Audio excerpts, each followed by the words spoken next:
അരുൺ, ഇന്ത്യയിൽ തന്നെ ഏറ്റവും മികച്ച സ്കൂൾ തലത്തിൽ പൊതുവിദ്യാഭ്യാസ സംവിധാനം നിലനിൽക്കുന്ന ഒരു സംസ്ഥാനമാണ് കേരളം. ഈ കേരളത്തിൽ നിന്ന് പ്രചോദനം ഉൾക്കൊണ്ട് വടക്കേന്ത്യയിലൊക്കെ തന്നെ വലിയ മാറ്റങ്ങൾ സംസ്ഥാനങ്ങളിൽ ഉണ്ടായിട്ടുണ്ട്. പ്രത്യേകിച്ച് ദില്ലിയിൽ തന്നെയുള്ള സാഹചര്യം എടുത്താൽ, ദില്ലിയിലൊക്കെയുള്ള കുറേ വർഷങ്ങൾക്ക് മുൻപ് ഡൽഹിയിലുള്ള സ്കൂളുകളൊക്കെ പരിശോധിച്ചാൽ തകര ഷീറ്റിന് അടിയിൽ വെന്തുരുകി കുട്ടികളൊക്കെ തന്നെ പഠിക്കുന്ന തൊഴുത്തുപോലുള്ള ക്ലാസ് മുറികളായിരുന്നു ഈ ഡൽഹിയിലേക്ക് ഉണ്ടായിരുന്നത്. സുജയൊക്കെ തന്നെ ഡൽഹിയിൽ ഉണ്ടായിരുന്ന കാലത്ത് സുജയ്ക്കൊക്കെ തന്നെ അറിയാം. അപ്പോൾ അത്തരം സാഹചര്യങ്ങളിലൊക്കെ ഒരു മാറ്റം ഉണ്ടായത് കേരളത്തിലെയൊക്കെ തന്നെ സ്കൂൾ തലത്തിലെ ഈ ഒരു വിദ്യാഭ്യാസ സംവിധാനം, പ്രത്യേകിച്ച് പൊതുവിദ്യാഭ്യാസ സംവിധാനത്തിൻ്റെ ഒരു പ്രചോദനം ഉൾക്കൊണ്ടുകൊണ്ടാണ് എന്നുള്ള കാര്യത്തിൽ യാതൊരു തർക്കവുമില്ല. ആം ആദ്മി പാർട്ടിയാണ് ആ മാറ്റം കൊണ്ടുവന്നത് എങ്കിൽ പോലും അതിൻ്റെ ഒരു പ്രചോദനം കേരളത്തിൽ നിന്നാണ്. കേരളം അത്തരത്തിലൊക്കെ തന്നെ ദേശീയ തലത്തിൽ വലിയ മാതൃകയായിട്ടുണ്ട്. ഇവിടെ ഏറ്റവും പ്രധാനപ്പെട്ട ഒരു വിഷയം സുംബ ഡാൻസ് ആണോ? നോക്കൂ, നമ്മുടെ വിദ്യാഭ്യാസ രംഗത്ത് വിദ്യാഭ്യാസ നയത്തിൽ കൊണ്ടുവന്നിട്ടുള്ള മാറ്റങ്ങളൊക്കെ തന്നെ എന്ത് ആഘാതമാണ് വരും ഭാവിയിൽ ഉണ്ടാകാൻ പോകുന്നതെന്ന കാര്യം നമ്മൾ ചിന്തിക്കേണ്ടേ. നോക്കൂ, ചരിത്രത്തിൽ വലിയ മാറ്റങ്ങൾ വരുന്നു. മുഗൾ കാലഘട്ടത്തെക്കുറിച്ച് പഠിക്കേണ്ടതില്ല, നിങ്ങൾ ഇന്നത് പഠിക്കേണ്ടതില്ല, ഇന്നത് പഠിച്ചാൽ മതി, സംസ്കൃതം നിർബന്ധമാണ്. വടക്കേന്ത്യയിലൊക്കെ സ്കൂളുകളിൽ ഇപ്പോൾ സംസ്കൃത ഭാഷ നിർബന്ധമായും പഠിച്ചിരിക്കണം.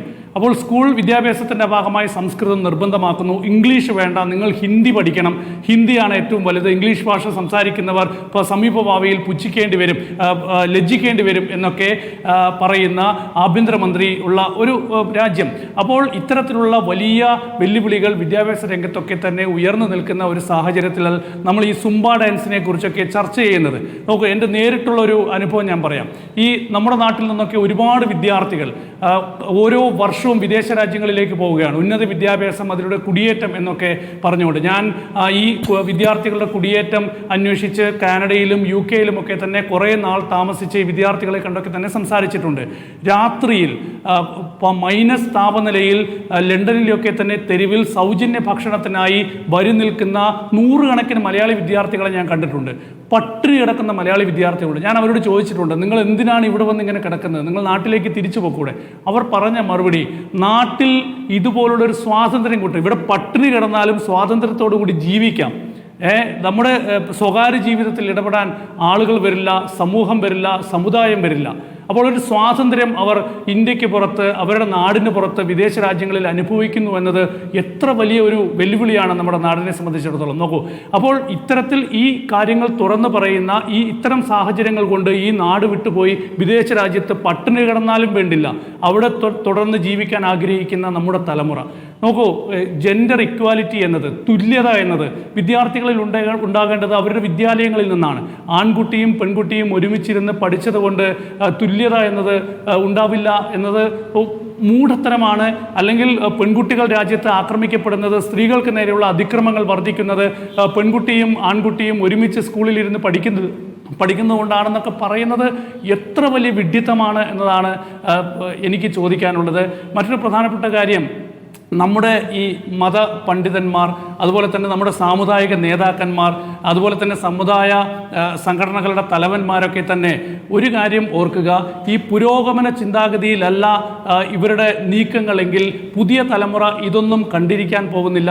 ഇവർക്കെതിരെ ശക്തമായി നീങ്ങും. ഇവരെ വേരോടെ പിഴുതെടുത്ത് അറബിക്കടലിൽ എറിയുന്ന സമീപനത്തിലേക്ക് പുതിയ തലമുറ മാറും എന്ന കാര്യത്തിൽ യാതൊരു സംശയമില്ല. കാരണം പുതിയ തലമുറയുടെ ചിന്താഗതി ഇതൊന്നുമല്ല. അവരെ സ്വാധീനിക്കുന്ന പുരോഗമന ആശയത്തിലേക്ക്, പുരോഗമന ചിന്താഗതിയിലേക്ക് നമ്മുടെ സാമുദായിക നേതാക്കന്മാരും മതനേതാക്കളും ഒക്കെ തന്നെ മാറിയില്ലെങ്കിൽ അവരുടെ നിലനിൽപ്പ് തന്നെയാണ് ഏറ്റവും പ്രധാനപ്പെട്ട ചോദ്യചിഹ്നമാകാൻ പോകുന്നത്. ഇനി സുംബ ഡാൻസിൻ്റെ കാര്യത്തിലേക്ക് വന്നു കഴിഞ്ഞാൽ, സംസ്ഥാന സർക്കാർ ലഹരി വിരുദ്ധ പ്രചരണത്തിൻ്റെ ഭാഗമായി സ്കൂളുകളിൽ ഒരു സുംബ ഡാൻസ് അല്ലെങ്കിൽ ഒരു കായിക ഇനം കുട്ടികളിൽ കൊണ്ടുവരാൻ തീരുമാനിച്ചു. കുട്ടികൾ കളിച്ച് വളരണം, അല്ലെങ്കിൽ അവരുടെ മാനസികാരോഗ്യം വളരണം, അതിൽ പുരോഗതി ഉണ്ടാകണം എന്ന ലക്ഷ്യത്തോടെയാണ് സംസ്ഥാന സർക്കാർ ഈ ഒരു തീരുമാനത്തിലേക്ക് വന്നിട്ടുണ്ടാവുക. തീർച്ചയായും ലഹരിയിലൊക്കെ തന്നെ നമ്മുടെ യുവതലമുറ വഴുതി വീഴുന്ന ഈ ഒരു കാലഘട്ടത്തിൽ ഇത്തരത്തിലുള്ള ഒരു കളിക്കളങ്ങൾ ഉണ്ടാകുന്നത്, അല്ലെങ്കിൽ കുട്ടികൾക്ക് അവരുടെ മാനസികാരോഗ്യം വർദ്ധിപ്പിക്കുന്ന പുതിയ മേഖലകൾ ഉണ്ടാകുന്നത് തീർച്ചയായും വലിയ മാറ്റങ്ങൾ ഉണ്ടാക്കും.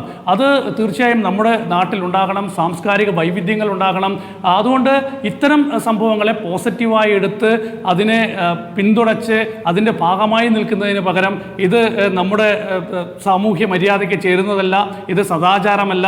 അങ്ങനെയുള്ള നിലപാടുകൾ സ്വീകരിക്കുന്നത് വലിയ പാപ്പരത്വമാണ്. കേരളം എന്നത് വലിയ പോരാട്ടങ്ങൾ കണ്ടിട്ടുള്ള മണ്ണാണ്. ഇതുപോലുള്ള അനീതികൾക്കെതിരെ, ഇതുപോലുള്ള ചിന്താഗതികൾക്കെതിരെ വലിയ പോരാട്ടം കണ്ടിട്ടുള്ള മണ്ണാണ് കേരളത്തിൽ. അതുകൊണ്ട് കേരളത്തിലെ യുവതലമുറയും കേരളത്തിലെ സമൂഹവും ഒന്നും തന്നെ ഇതിനെ വെച്ചുപൊറിപ്പിക്കാൻ പോകുന്നില്ല. വളരെ ശക്തമായി ഇതിനെതിരെ രംഗത്ത് വരും. നേരത്തെ ജിമ്മി ചൂണ്ടിക്കാണിച്ചതുപോലെ തന്നെ എന്നെ അത്ഭുതപ്പെടുത്തുന്നത് മുസ്ലിം ലീഗ് എന്ന് പറയുന്ന പാർട്ടിയുടെ ഈ വിഷയത്തിലെ ഒരു സമീപനം എന്താണെന്ന് വ്യക്തമാക്കാത്തതാണ്. കാരണം മുസ്ലിം ലീഗ് പോലെ അല്പമെങ്കിലും ഒരു പുരോഗമന ചിന്താഗതിയുള്ള ഒരു പാർട്ടി ഈ വിഷയത്തിൽ വളരെ ശക്തമായൊരു നിലപാട് സ്വീകരിച്ചു വന്ന് ആ സമൂഹത്തിൽ ഒരു വലിയ മാറ്റമുണ്ടാക്കാൻ ശ്രമിക്കേണ്ടതാണ്. പക്ഷേ നിർഭാഗ്യവശാൽ ഇതുവരെ മുസ്ലിം ലീഗ് ഈ വിഷയത്തിൽ ഒരു നിലപാടും സ്വീകരിച്ചിട്ടില്ല, ഒരു അഭിപ്രായവും പറഞ്ഞിട്ടില്ല എന്നത് തീർച്ചയായും ഞെട്ടിക്കുന്ന ഒരു സംഭവം തന്നെയാണ്. നേരത്തെ മുബഷീറിൻ്റെ റിപ്പോർട്ടിങ്ങിൽ പറഞ്ഞതുപോലെ ഒരുപാട് കുട്ടികൾ ഇപ്പോൾ മുസ്ലിം സമുദായത്തിൽ നിന്നൊക്കെ തന്നെ ഒരുപാട് കുട്ടികൾ പുറം രാജ്യങ്ങളിൽ പഠിക്കാൻ വരുന്നു. ഡൽഹിയിൽ യൂണിവേഴ്സിറ്റിയിലൊക്കെ തന്നെ ഒരുപാട് കുട്ടികൾ ഇപ്പോൾ പഠിക്കാനായി വരുന്ന ഒരു കാലമാണ്. അപ്പോൾ ഇവർ ഈ ചട്ടക്കൂടുകൾക്കകത്ത് നിന്നൊക്കെ തന്നെ കുട്ടികൾ പുറത്തേക്ക് വന്ന്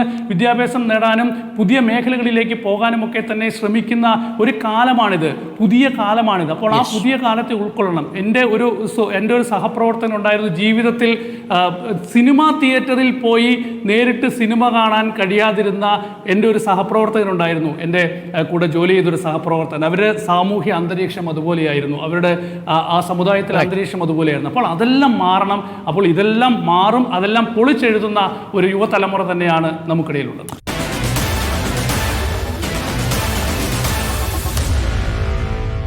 Meet the editors.